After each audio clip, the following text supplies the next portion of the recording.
Juhani Pallasmaa states, architecture is deeply engaged in the metaphysical questions of the self and the world, interiority and exteriority, time and duration, life and death. However, contemporary works have neglected metaphysics in efforts to create imagery representing ideals of the architect or client. As Pallasmaa explains, architecture has adopted the psychological strategy of advertising and instant persuasion. Buildings have turned into image products detached from existential depth and sincerity.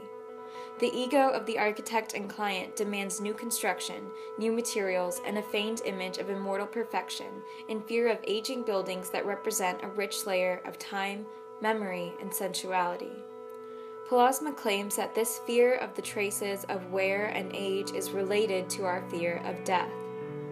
Only when architects overcome their ego and fear of the inevitable can architecture support the fundamentally human search for meaning and provide a vivid experience of reality. Michael Benedict, author of For an Architecture of Reality, introduces the concept of emptiness as a quintessential component of reality in architecture. Emptiness is described in both the physical and phenomenal sense. Describing the physical sense, Benedict states, "For architecture, emptiness implies that a building should not be slave to its program, but rather should be formed according to innate principles of order, structure, shelter, and accident. It should be found useful and beautiful, like a tree." The more phenomenal sense of emptiness in Benedict's words is more like life as we find it and points us towards the beauty in life's openness and beckoning, in window gleam, in dust motes on an oak table. Architecture with emptiness is thus always unfinished, if not literally, then by the space it makes and the potential it shows. Architecture of emptiness is essentially creating an environment as it would be found in nature, indifferent, inevitable, and laden with potential. In contrast, Benedict explains, much contemporary high-style architecture lacks emptiness by being quite literally full. Full, if not of people and goods and pushy displays, then of design. They are full of themselves and their cleverness.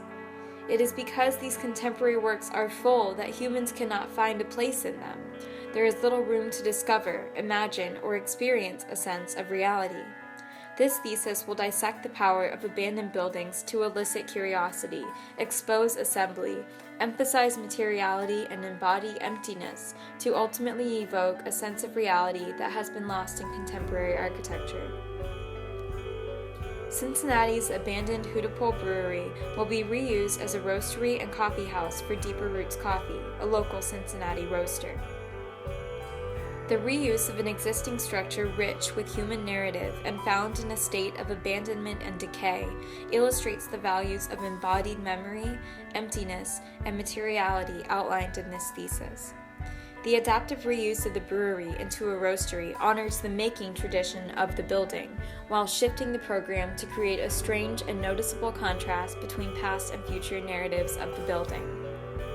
Furthermore, coffee impacts bodily senses beyond sight in its ability to evoke a sense of awakening, both physically and intellectually.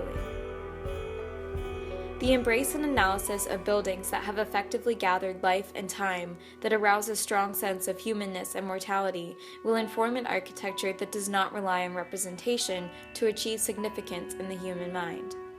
Weathering, decay, and collapse of the inessential expose the true nature of the built environment.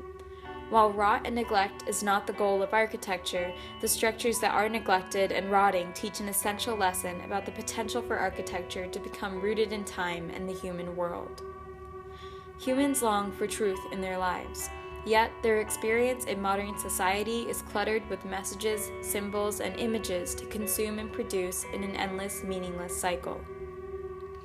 Architecture has an opportunity to leave the cycle of representation and return to a sense of the real.